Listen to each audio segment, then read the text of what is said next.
Hello, আসসালামু আলাইকুম guys. আজকে একটা ভিডিও দেখে এই ভিডিওটা দেখে আমি পুরাই কি আর বলবো, আমার পুরা শরীরের লোম খাড়াই গেছে।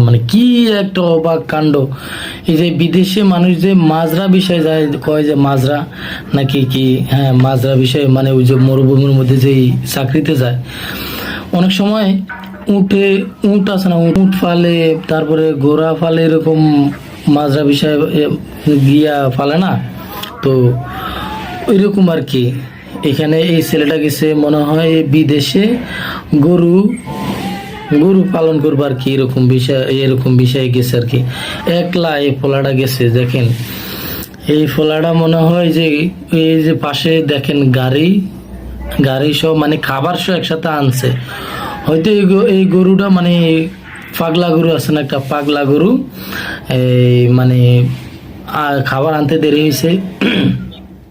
এই কারণে এরকমটা হয়েছে, নইলে যে কোনো একটা জিনের কোনো আসর পাইছে এই গরুর মাঝে, এই জন্য মনে হয় এই ঘটনাটা ঘটছে। কিন্তু আমার জীবনের প্রথম যে গরু এইভাবে মানুষের উপরে এত ক্ষেপে মানুষকে মেরে ফেলা পর্যন্ত।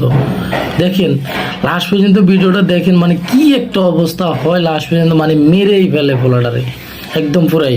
ওই যে পাশে দেখেন, এই যে দেখেন একটা বাইক দিয়া লোক যাইতেছে, কিন্তু এটা খেয়াল করে না, কারণ হলো দেওয়ালের ভিতরে, তো তার জন্য দেখে নাই। আর কিছুক্ষণ পরে দেখবেন আরেকটা বাইক দিয়ে ওই দিক দিয়ে আরেকটা গাড়ি বাইক যাবে, কিন্তু তারপরে মানুষ কইতে পারবো না।